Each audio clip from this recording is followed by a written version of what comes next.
दोस्तों, घर चलाना कोई नॉर्मल बात नहीं है और ये बात हमें उस वक्त बहुत अच्छे से समझ आती है जब हम किसी भी तरह के फाइनेंशियल क्राइसिस से गुजर रहे हों। जैसे अगर हम कोविड-19 के समय लॉकडाउन वाली सिचुएशन की बात करें, जब कई लोगों की जॉब चली गई, सैलरी कट हो गई और अच्छे से अच्छे काम बंद हो गए। ऐसे में हमने क्या किया?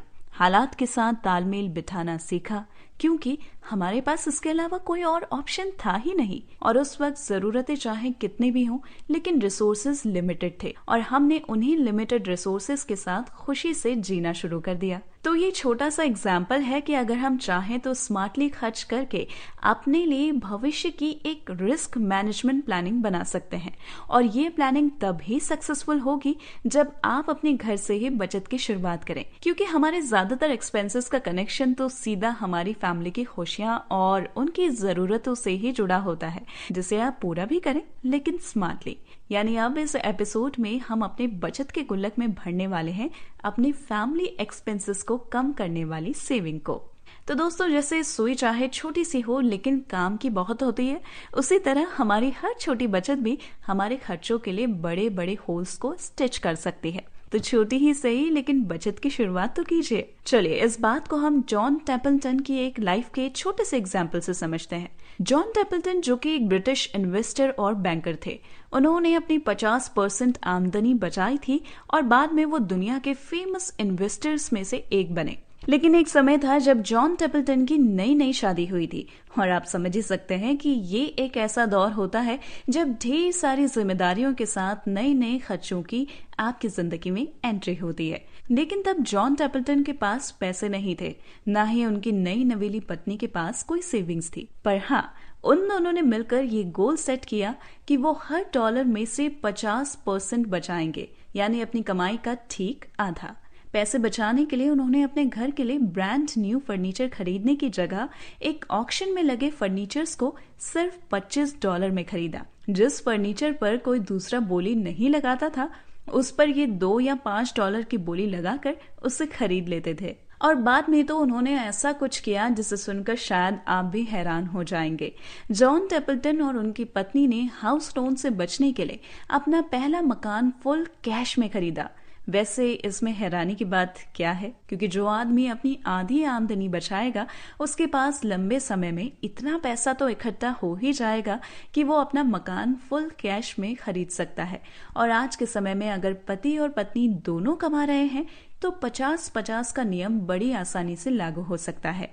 आप ऐसा भी कर सकते हैं कि किसी एक की सैलरी को बिल्कुल हाथ ना लगाएं, ताकि वो आपके लिए एक बेटर फ्यूचर सेविंग के तौर पर काम आए।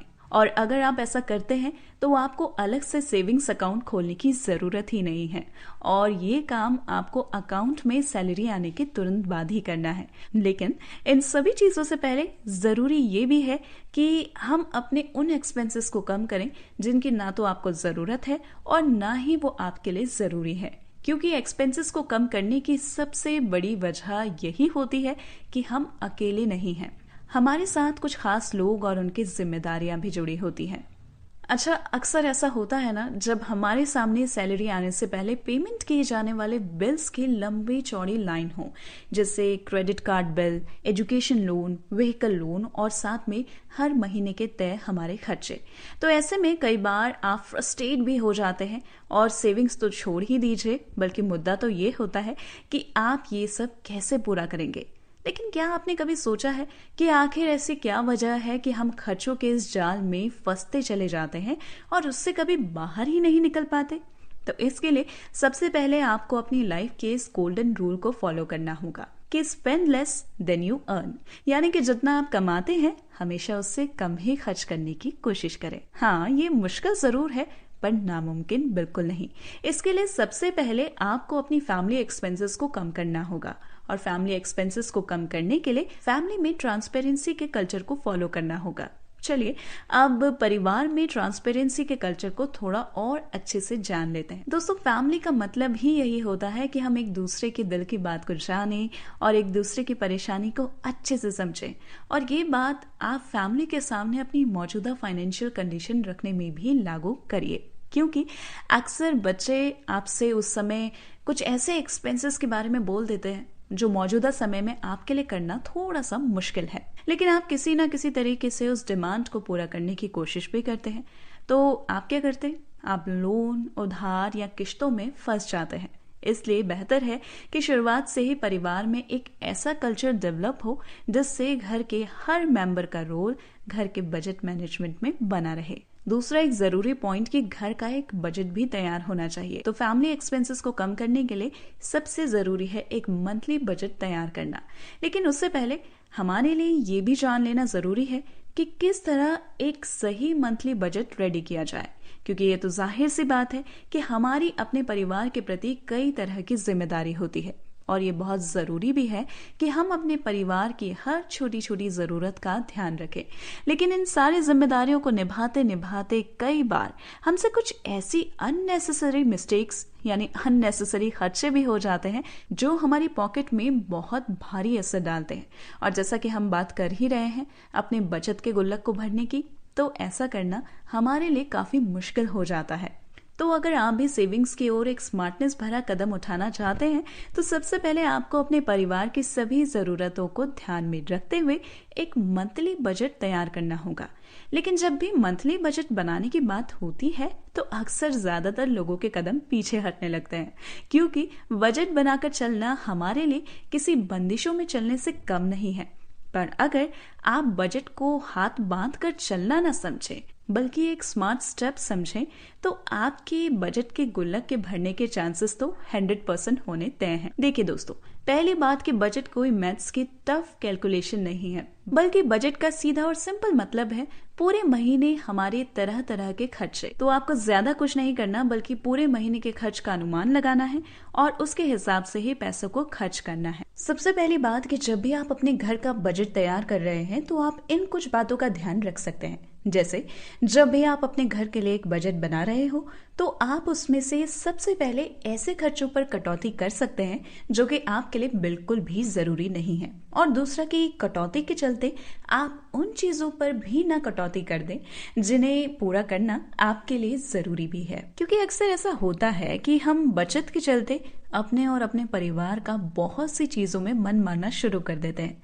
लेकिन ऐसा करने से पहले हमेशा याद रखिए कि बचत करना बहुत अच्छा होता है, लेकिन हम जो इतनी मेहनत और भागदौड़ कर रहे हैं वो अपनी और अपने परिवार की खुशियों के लिए ही कर रहे हैं। इसलिए मंथली बजट में ज्यादा कटौती बिल्कुल ना करें तो बेहतर होगा।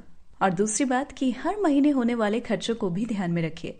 दोस्तों, फैमिली एक्सपेंसेस को कम करने के लिए जब भी आप एक बजट बना रहे हो तो सबसे पहले आप उन खर्चों की लिस्ट बना सकते हैं जिनका हर महीने होना तय है। जैसे हर महीने आने वाला राशन, बिजली का बिल, पानी का बिल या डेली आपके घर आने वाली सब्जी। ऐसे में आप ये जान पाएंगे कि हर महीने आपका कौन सी चीजों में खर्चों का होना बिल्कुल तय है, जिससे आप उस मंथली खर्च के लिए एक सेट अमाउंट अपनी सैलरी से पहले से ही अलग से निकाल कर रख देंगे और सेविंग्स का एक बेहतर प्लान बना पाएंगे। लेकिन हाँ, यहाँ पर एक बहुत ही इंपॉर्टेंट बात भी करनी जरूरी है, जो कि है इमरजेंसी फंड। क्योंकि अगर आप अपने घर का बजट बनाते हुए इस बात पर गौर करेंगे तो आपकी मंथली बजट प्लानिंग बेहतर हो सकती है। यानी एक बजट बनाने के साथ आप पूरे मंथ में खर्च करने के लिए एक सेट अमाउंट तय कर सकते हैं।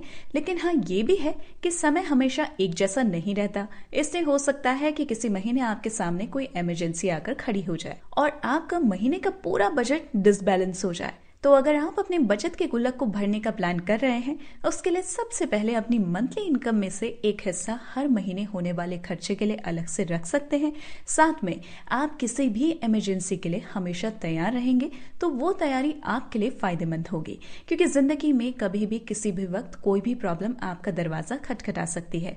तो आप अपनी इनकम का 5 से 10% इमरजेंसी फंड के तौर पर बचा कर रख सकते हैं, ताकि किसी भी सिचुएशन में आपका इमरजेंसी फंड आपके तुरंत काम आए। और साथ ही अब बात करें ऑनलाइन पेमेंट की। आज के समय में जहां टेक्नोलॉजी ने हमारे लिए बहुत से काम आसान किए हैं, वहीं दूसरी तरफ हमारी कुछ आदतें भी खराब की हैं। जैसे कि आजकल पेमेंट की बात की जाए तो आज का दौर पूरी तरह से डीमोनेटाइज हो चुका है। हम हर जगह कैश से ज्यादा ऑनलाइन पेमेंट करना पसंद करते हैं। लेकिन मुद्दे की बात यह है कि हम मोस्टली ऑनलाइन पेमेंट करके भूल जाते हैं। जैसे हमने किसी रेस्टोरेंट का बिल पे किया और हम भूल गए, तो ऐसे ही ये छोटी छोटी ऑनलाइन पेमेंट्स ही हमारे बजट के लिए बहुत बड़ा खतरा बन सकती हैं। तो अगर आप अपने हर मंथ के ऑनलाइन पेमेंट की हिस्ट्री निकाल कर देखेंगे तो आप तय कर सकते हैं कि अगली बार से किन खर्चों को आपने अवॉइड करना है।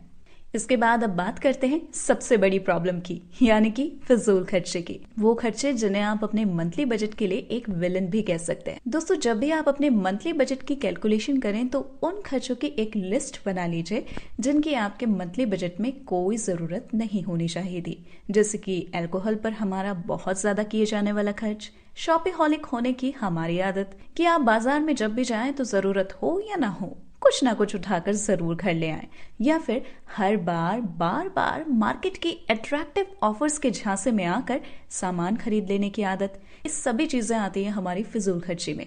इससे बेहतर होगा कि टाइम रहते आप फिजूल खर्ची के इस होल को जल्द से जल्द भर दे, जिससे आपका मंथली बजट डिसबैलेंस ना हो। तो दोस्तों, ये था फैमिली एक्सपेंसेस को कम करने का तरीका, और अब अगले एपिसोड में हम जानेंगे हर महीने कपड़े खरीदने में होने वाले खर्च को कैसे कम किया जा सकता है।